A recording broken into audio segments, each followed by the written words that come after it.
Before we start, I would like to talk about the term online attunement. This term is generally a bit misleading because of this word here, right?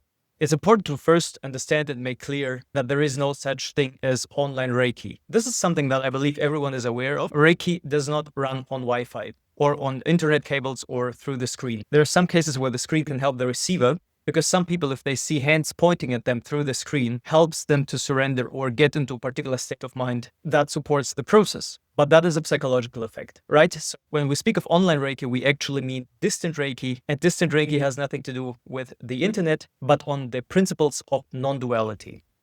On the fact that beyond the illusion of duality, there is actually no separation between you and me, and we are all one living being. We are all interconnected at all times. So when it comes to distant attunements, if we speak of distant attunements as an energetic interaction between 2 points in time and space, then we can say yes, of course, right? Because also the principles of Shinto teach us that we are all interconnected with each other, and therefore energetic interaction via distance is possible. But here's the thing.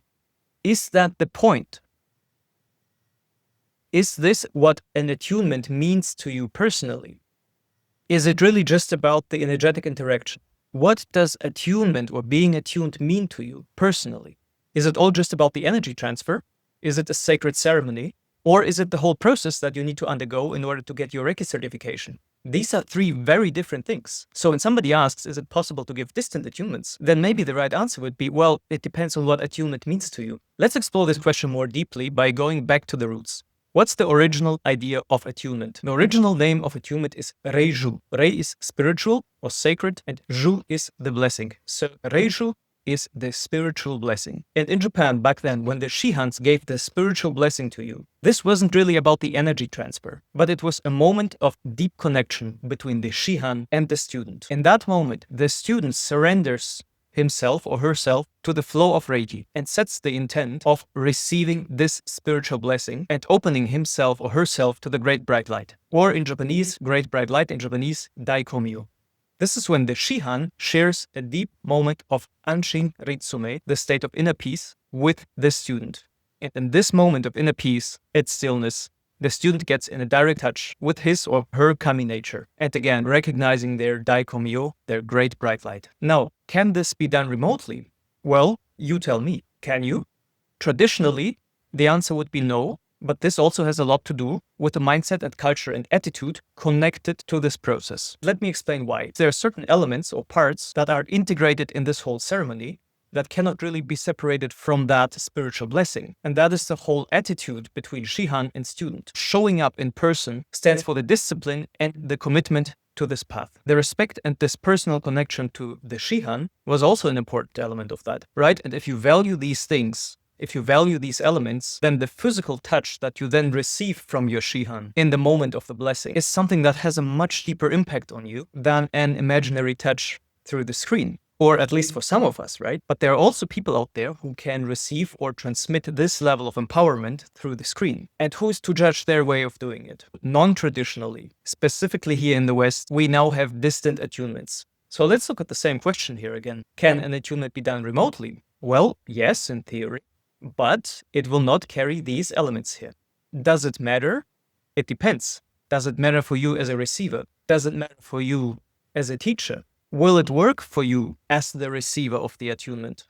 It depends on who you are. I once received a distant attunement. Did it feel like a spiritual blessing to me? Absolutely not. I barely felt any connection between me and the Shihan. I am a person who values this very personal connection. These are the elements that help me personally get into these things here, so that it also feels like a spiritual blessing. But this is the case for me. And I know that there are other people who are perfectly capable of being empowered through a distant process. Now, what does it mean for you as a teacher if you are a teacher? Should you offer remote attunements?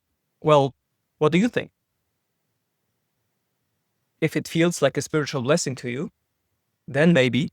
But if it doesn't, then you will be doing something that doesn't feel right to you. You will move against the fourth precept. And this is very painful. Because walking a path with something in your heart that doesn't feel right to you means you're denying your authenticity. You're denying your kami nature. But again, if you really honestly and deeply connect with your student, and this aspect of presence, physical presence, doesn't really matter to you, and your student is capable of surrendering and opening up and receiving this spiritual blessing, then the question whether there is a computer screen between the two of you is not really relevant. So you see, the topic of attunements is a very personal topic for both teachers and students. As a teacher, you have to contemplate on the question, how would I, as a teacher, as a Shihan, would like to spread Reiki so that it feels sacred for me?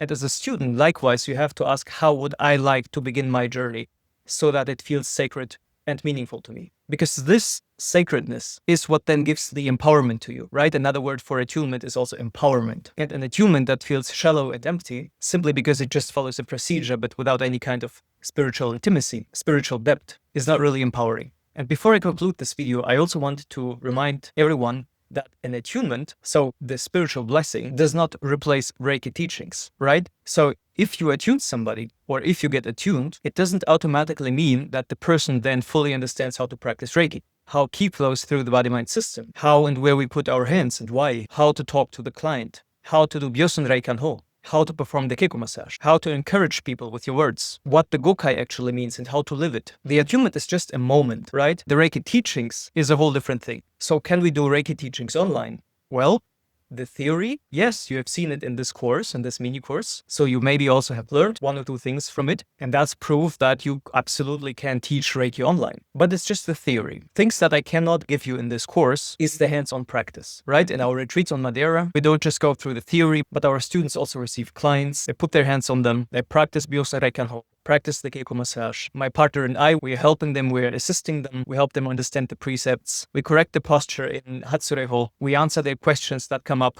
questions about techniques, etc. So all of these things are things that an online course cannot give you. And that is something that as a student you have to consider when you decide learning Reiki online. So can you learn Reiki online? The theory, yes. But then you have to decide for yourself if that's enough for you, and if you are committed enough to then thoroughly practice on your own. But whether or not you want to do it this way, both as a student or a teacher, that again is a very personal decision. Do I perform Reiki online teachings? As you see, yes, I do. Do I perform the Reiju, the spiritual blessing, remotely? No, I don't.